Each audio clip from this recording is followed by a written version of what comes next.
What's going on, guys? Welcome to the video. Today I want to talk about the 7 biggest mistakes that I made in my 20s because honestly, these are probably the most important lessons I've learned in my entire life, and I see other guys making these mistakes all the time, so I think that this is going to be very valuable for you.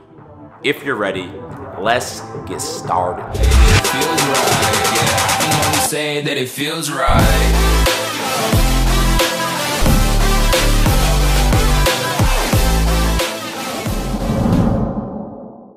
Alright, number 1 is playing the blame game. And this is basically when you don't take responsibility when something goes poorly in your life. So for example, when I was about to graduate college and I was starting to interview for jobs, I got accepted into the interview process for this very select, prestigious firm, and I was super excited. When I got there, I had to interview with 5 different people. I was there for like 3 hours, and I crushed 4 of these interviews. But with the 5th guy, he started asking me these extremely challenging questions that he knew I did not know the answer to, and because of that interview, I did not get the job. I lost that position. And yeah, that sucked, but here's where I really went wrong. Rather than taking responsibility and thinking about how I could better handle questions like that in the next interview, I just blamed that motherfucker. He was the reason I didn't get the job, and I was just infuriated for weeks. And I used to do the exact same thing when I got rejected by girls. I would be mad at the girl and blame her rather than being honest with myself and asking what I could change to get a better result next time. That you dream of.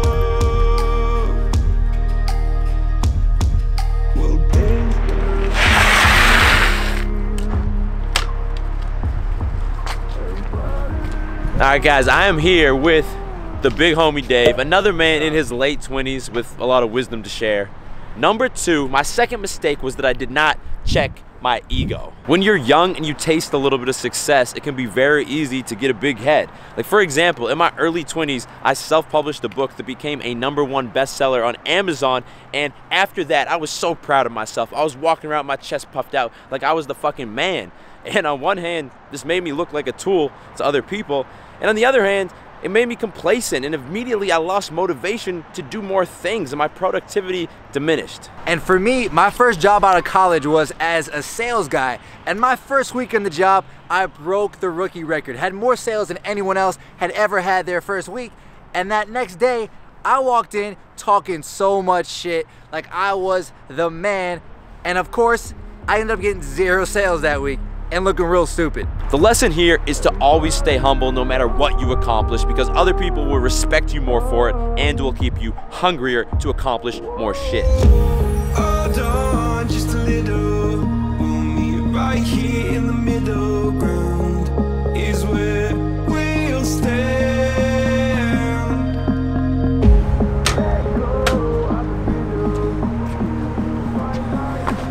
Alright guys, number 3, actually you know what? Number 3 is to never ever rock a neck beard.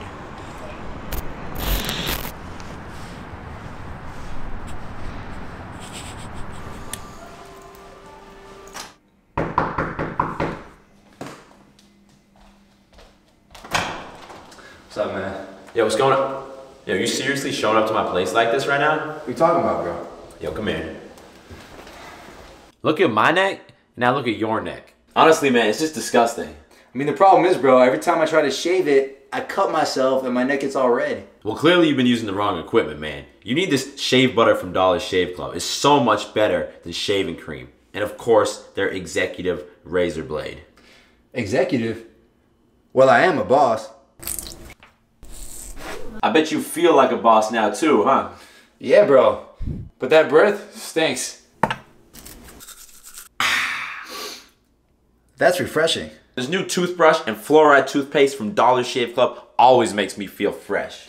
But wait, isn't it Dollar Shave Club? You're right, but they actually have products to cover all of your different grooming needs. Wait a second, bro. Is this a sponsor video? Actually, it is. So first of all, thank you to Dollar Shave Club. Second of all, right now they're running a special, guys, where you can get either their shave starter kit, their oral starter kit, or their shower starter kit for just $5 each. Wow, I guess that is a pretty good deal. It's a great deal, bro. So if you want to join the club now, just click that first link in the description.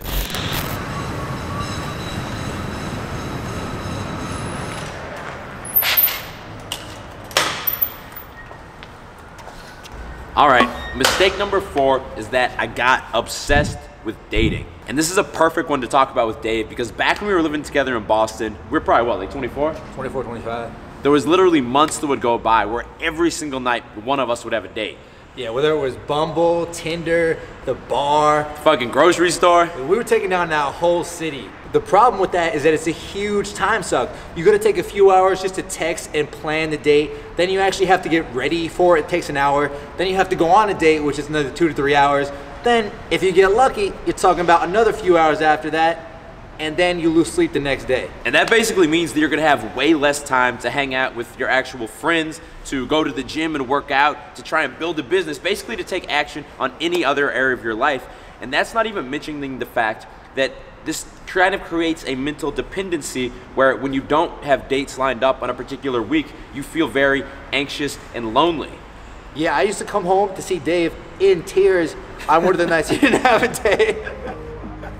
So neither of us are single now, but if you are, I recommend creating a limit of 2 dates per week at the most in order to avoid all those different dangers we just talked about.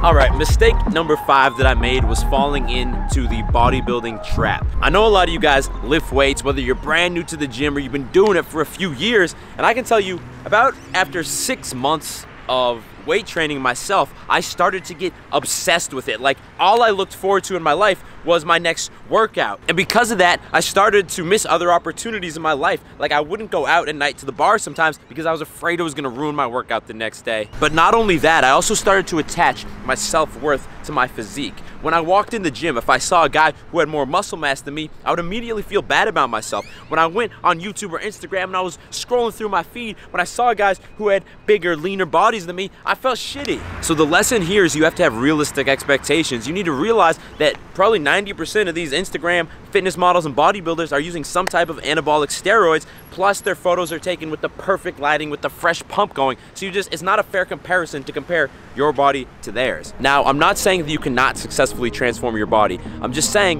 that you need to balance fitness with other hobbies and other passions that you have if you want to live a full, confident life.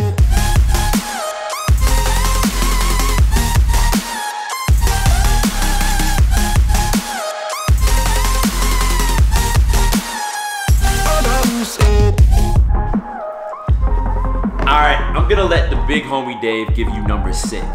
All right, guys, the biggest mistake I made in my 20s was that I was hooked on validation. Now, I'm not saying this is something that I'm not guilty of myself, but back when I was living with Dave, I had to call him out because I noticed that within 60 seconds of meeting someone new, he would always drop a line hinting at the fact that he was hooking up with a girl or he was texting a girl that he was about to hook up with.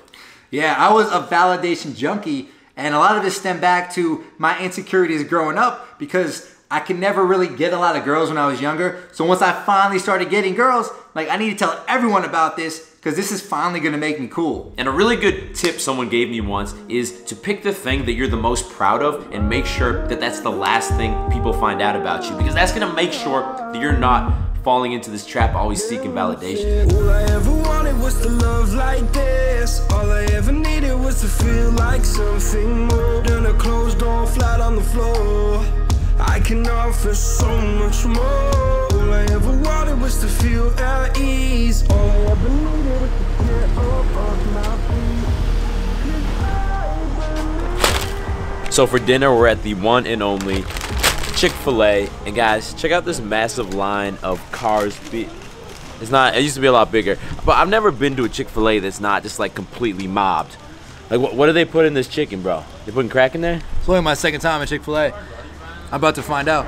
My go-to order here is the chicken club sandwich, French fries, diet lemonade, and because I'm bulking, a 12-piece nugget. And if that footage was a little shaky right there, it's because Julie is about to die of hypothermia out here. It's so cold out here. This is Texas. What the fuck's going on? It's like 50, probably 55 degrees. It's not cold. No, it is not. It's like 52. All right, guys. The 7th and final mistake of this video is that I was afraid of commitment. And guys, when I'm talking about commitment, this could mean a lot of different things. It could mean committing to a relationship with a girl. It could mean committing to quitting your job and trying a new career. It could mean committing to moving and living in a new location. Like for me, for the last 6 or 7 years, I really wanted to move out of Boston, but I was afraid to commit to any one single location. But now that me and Julia moved to Austin, I fucking love it, and I wish that I wish that I'd made this move earlier, but that would have mean that I wouldn't be with Julia. But I think you guys get the point. For me, I was always scared of committing to one girl because I was always afraid of missing out on all the other girls in the world. But now that I have a girl, I realize that I'm very, very fulfilled and I'm not worried about those other girls. And I'm also seeing a lot of other benefits in my life, and I'm really happy with the decision. Yeah, guys, at the end of the day, there's always going to be a fear of committing to something because there's a possibility that commitment ends in failure, and then you're afraid you're going to regret it. But here's the thing. Whenever you try something new in life, even if you fail, that means you're getting more experience, you're learning more about yourself, and you're going to grow stronger and more confident as a man. Sometimes you're just going to jump in, bro. Anyway, I'm going to wrap the video up here. Those were 7 of the biggest mistakes I made in my 20s. Bro, thank you for helping me out with this video. Sure. Guys, if you want to check out Dave's channel, here it is. He puts up a bunch of cool videos on dating advice. That being said, I will talk to you in the next video. Stay beastly!